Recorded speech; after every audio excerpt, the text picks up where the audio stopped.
नमस्कार। प्रादेशिक समाचार के साथ मैं आसिया नाजली। पहले मुख्य समाचार।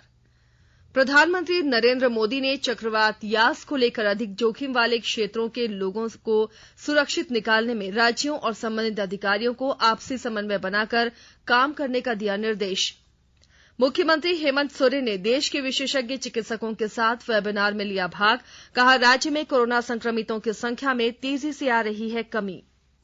सीबीएसई बोर्ड की उच्च स्तरीय बैठक में शामिल हुए मुख्यमंत्री। कहा, वर्तमान हालात में परीक्षा आयोजित करने से संक्रमण बढ़ने की आशंका।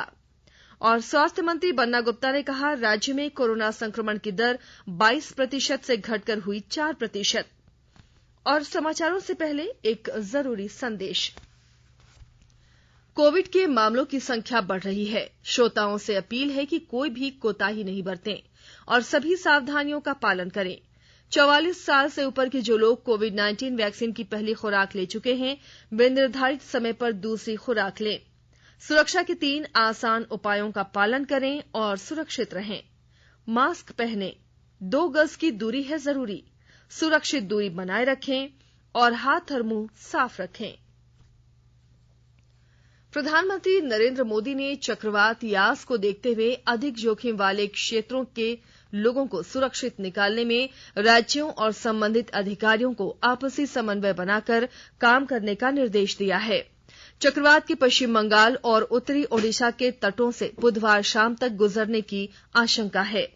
प्रधानमंत्री ने राज्यों और केंद्रीय मंत्रालयों तथा संबंधित एजेंसियों की तैयारियों की समीक्षा के लिए आज उच्च स्तरीय बैठक की।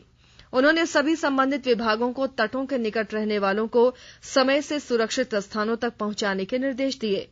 श्री मोदी ने बिजली आपूर्ति और संचार नेटवर्क सामान्य बनाए रखने पर बल दिया।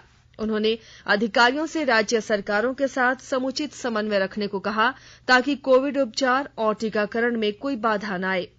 उन्होंने जोखिम वाले जिलों में चक्रवात के दौरान एहतियाती उपायों से संबंधित निर्देश स्थानीय भाषाओं में उपलब्ध कराए जाने को कहा। बैठक के दौरान मौसम विभाग ने जानकारी दी कि चक्रवात यास के 26 मई की शाम तक 155 से 165 किलोमीटर तथा 185 किलोमीटर तक की रफ्तार वाली हवाओं के साथ पश्चिम बंगाल और उत्तरी ओडिशा के तटों से गुजरने की संभावना है। इसके असर से तटवर्ती जिलों में तेज वर्षा हो सकती है। मुख्यमंत्री हेमंत सोरेन ने आज देश और राज्य के विशेषज्ञ चिकित्सकों के साथ वेबिनार के माध्यम से कोरोना की तीसरी लहर से निपटने की रणनीतियों को लेकर विचार विमर्श किया। मुख्यमंत्री ने कहा कि विशेषज्ञ चिकित्सकों की सलाह को आधार मानते हुए राज्य सरकार पहल कर रही है। यही कारण है कि राज्य में कोरोना मरीजों की संख्या लगातार घट रही है। उन्होंने कहा कि आज कोरोना और ब्लैक फंगस जैसे वायरस के कई नए मामले सामने आ रहे हैं। झारखंड एक श्रम आधारित राज्य है। मजदूरों का आना जाना लगातार जारी है। राज्य की वर्तमान पारंपरिक व्यवस्था के बीच कोरोना संक्रमण के खतरे पर गंभीरतापूर्वक विचार करने की जरूरत है।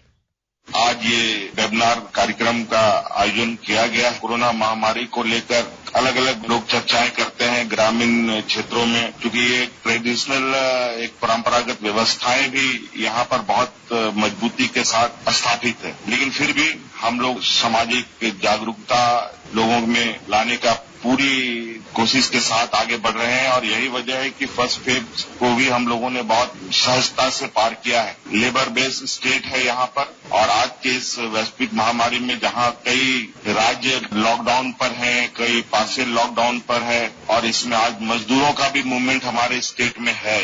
अच्छा सप्ताह है, उसको थोड़ा स्ट्रांग किया है और थोड़ा इंटरस्टेट मूवमेंट को भी अभी हम लोगों ने रोक रखा है, और इसके वजह से थोड़ी सी हमारी कोरोना संक्रमण में जो गिरावट आई है उसमें तेजी हुई है। जहां 15,000 16,000 प्रतिदिन लोग संक्रमित हो रहे थे, आज 21,000-2,500 के लगभग लोग हमें मिल रहे हैं।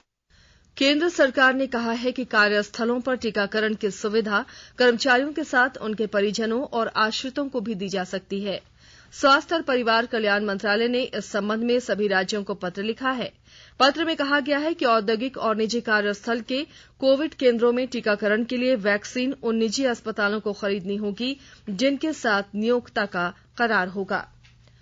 केंद्र सरकार देश में कोविड महामारी के प्रति सबसे अधिक संवेदनशील जनसंख्या समूह को सुरक्षित करने के उपाय के रूप में टीकाकरण कार्यक्रम की उच्च स्तर पर निरंतर समीक्षा और निगरानी कर रही है।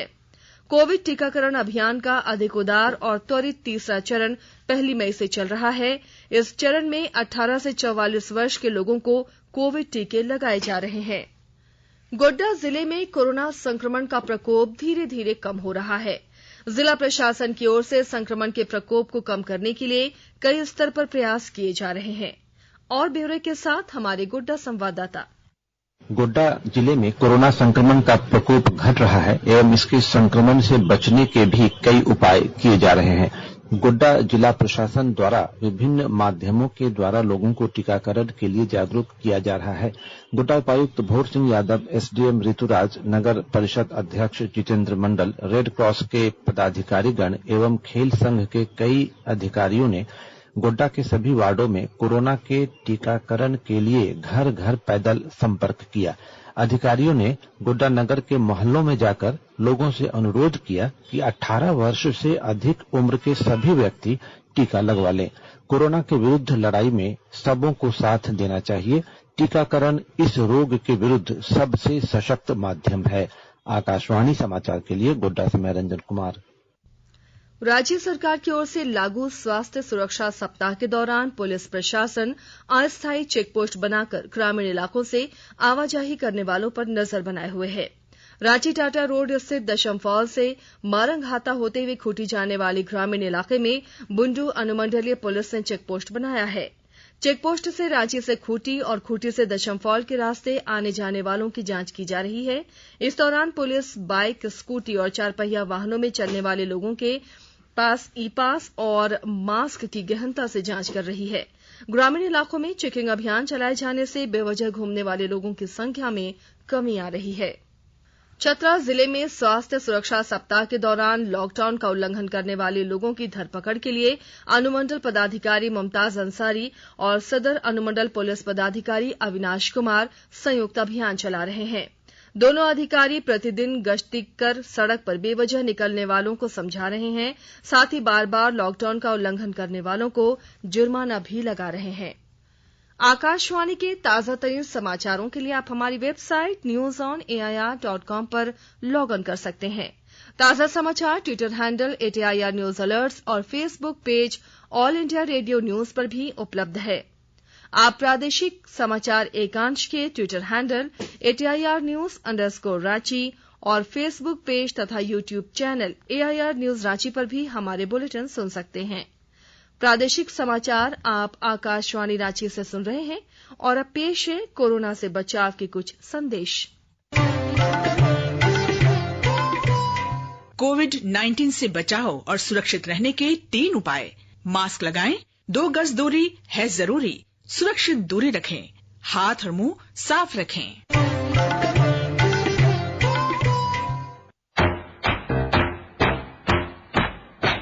चलो मिलकर एक शुरुआत करें, चलो एक फैसला आज करें, मास्क नहीं तो टोकेंगे, कोरोना को रोकेंगे, चलो इस वादा करते हैं, चलो इस वादा करते हैं, मास्क नहीं तो टोकेंगे, कोरोना को रोकेंगे।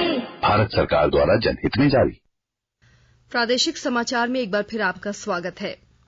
मुख्यमंत्री हेमंत सोरेन आज अपने आवासीय कार्यालय से केंद्रीय माध्यमिक शिक्षा बोर्ड द्वारा सीबीएसई 12वीं बोर्ड की परीक्षा, प्रोफेशनल कोर्सेज और अन्य प्रवेश परीक्षाओं के आयोजन को लेकर वीडियो कॉन्फ्रेंसिंग के जरिए हुई बैठक में शामिल हुए। मुख्यमंत्री ने कहा कि केंद्र सरकार द्वारा आगामी परीक्षाओं के आयोजन को लेकर चिंतन किया जा रहा है। यह सराहनीय पहल है।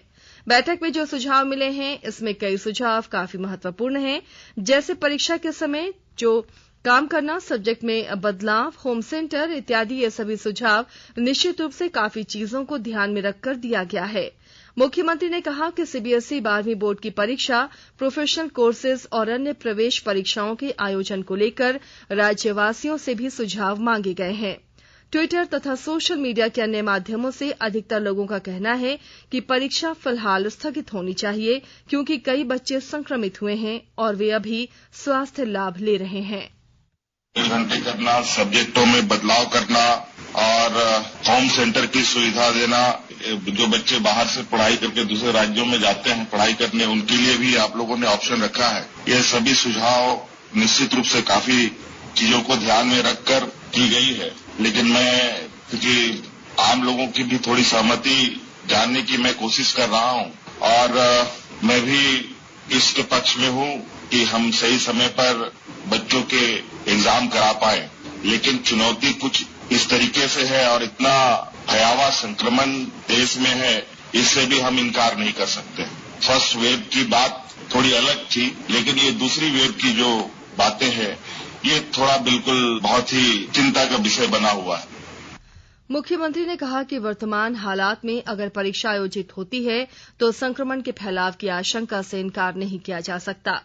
मुख्यमंत्री ने कहा कि कई बच्चों ने कोरोना संक्रमण की दूसरी लहर के दौरान अपने परिजनों को खोया है। ऐसे बच्चे और परिवार इस समय मानसिक तनाव से गुजर रहे हैं।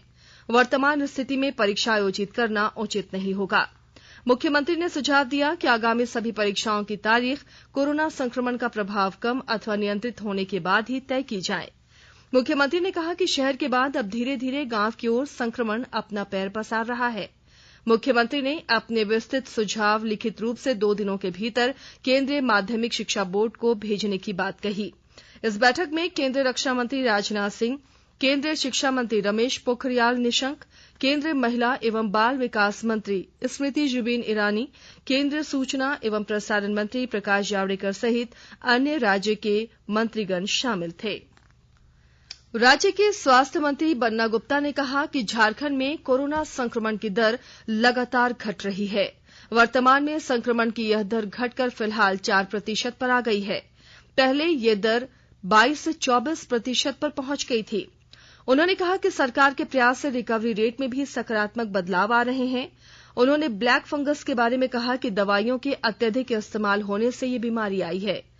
उन्होंने कोरोना वैक्सीन की आपूर्ति को लेकर केंद्र सरकार पर आरोप लगाया कि राज्य में मांग के अनुरूप वैक्सीन की आपूर्ति नहीं की जा रही है। अभी जो संक्रमण का परसेंटेज जो है वो 4% है, बहुत ज्यादा भाग गया था, 22%, 24% के करीब पहुंच चुका था। और जो रिकवरी रेट है वो भी आपको याद होगा कि हम लोग 97-98% के करीब भी पहुंच चुके थे और उसके बाद जो दूसरा दौर चालू हुआ तो उसमें काफी रिकवरी रेट गिरी थी। फिर हम लोगों ने बहुत प्रयास किया, माननीय मुख्यमंत्री जी के नेतृत्व में एक कुशल प्रबंधन के माध्यम से बहुत चीजों को अपग्रेड किया, बहुत चीजों में सुधार किया। तो अभी एक ब्लैक फंगस नाम की बीमारी जो एक नई महामारी के रूप में आई है, ये विशेष करके जो दवाइयों का अत्यधिक इस्तेमाल हुआ है और जिन दवाइयों में एस्टेरॉइड था और ऑक्सीजन में जो कहीं कहीं पर पानी जो है उचित पानी नहीं दिया गया है, उसी में ये बीमारी जो है आई है। झारखंड अभिभावक संघ की आज हुई ऑनलाइन बैठक में स्वास्थ्य सुरक्षा सप्ताह के दौरान बंद पड़े निजी विद्यालयों से संबंधित विभिन्न समस्याओं पर चर्चा की गई। संघ के अध्यक्ष अजय राय ने कहा कि बंद निजी स्कूलों द्वारा अभिभावकों से लगातार सभी प्रकार की फीस की मांग की जा रही है और फीस नहीं देने पर बच्चों की ऑनलाइन क्लास बाधित की जा रही है। बैठक में निजी स्कूलों के इस रवैये के खिलाफ अभिभावक संघ की ओर से राज्य स्तर पर 26 मई से चरणबद्ध आंदोलन करने का निर्णय लिया गया। सरायकेला जिला स्थित कोहिनूर स्टील प्लांट कांड्रा में अवैध खनन और भंडारण के मामले में शिकायत पाए जाने के बाद खनन विभाग की टास्क फोर्स द्वारा प्लांट का औचक निरीक्षण किया गया। इस संबंध में खनन विभाग के टास्क फोर्स का नेतृत्व कर रहे जिला खनन पदाधिकारी सनी कुमार ने बताया कि निरीक्षण के क्रम में कोहिनूर स्टील प्लांट के प्रतिनिधि से विधिवत लाइसेंस की मांग की गई थी, लेकिन कंपनी की ओर से संबंधित दस्तावेज पेश नहीं किए गए। निरीक्षण के दौरान कंपनी के प्रतिनिधियों द्वारा Jharkhand mineral prevention of legal mining transportation and storage rule 2017 के संबंध में न तो कुछ जानकारी दी गई और न ही इससे संबंधित कोई दस्तावेज पेश किए गए। कंपनी में पाई गई खामियों को लेकर चौका थाना में कंपनी मालिक के विरुद्ध प्राथमिकी दर्ज की गई है। देवघर पुलिस साइबर अपराधियों के खिलाफ लगातार छापेमारी अभियान चला रही है। छापेमारी के दौरान जिले में करौं, पालोजोरी और मार्गोमुंडा थाना क्षेत्र से 12 साइबर अपराधी को गिरफ्तार किया गया है। ये सभी अपराधी फर्जी तरीके से लोगों को ठगी का शिकार बनाते थे। पुलिस ने गिरफ्तार आरोपियों के पास से 19 मोबाइल, 28 सिम, 2 लैपटॉप सहित अन्य सामान बरामद किए हैं। और अब अंत में मुख्य समाचार एक बार फिर। प्रधानमंत्री ने चक्रवात यास को लेकर अधिक जोखिम वाले क्षेत्रों से लोगों को सुरक्षित निकालने में राज्यों और संबंधित अधिकारियों को आपसी समन्वय बनाकर काम करने का दिया निर्देश। मुख्यमंत्री ने देश के विशेषज्ञ चिकित्सकों के साथ वेबिनार में लिया भाग। कहा, राज्य में कोरोना संक्रमितों की संख्या में तेजी से आ रही है कमी। सीबीएसई बोर्ड की उच्च स्तरीय बैठक में शामिल हुए मुख्यमंत्री। कहा, वर्तमान हालात में परीक्षा आयोजित करने से संक्रमण बढ़ने की आशंका। और स्वास्थ्य मंत्री बन्ना गुप्ता ने कहा, राज्य में कोरोना संक्रमण की दर 22% से घटकर हुई 4%। इसके साथ ही आकाशवाणी रांची से प्रादेशिक समाचार का ये बुलेटिन समाप्त हुआ। घर में रहिए, सुरक्षित रहिए और सुनते रहिए आकाशवाणी।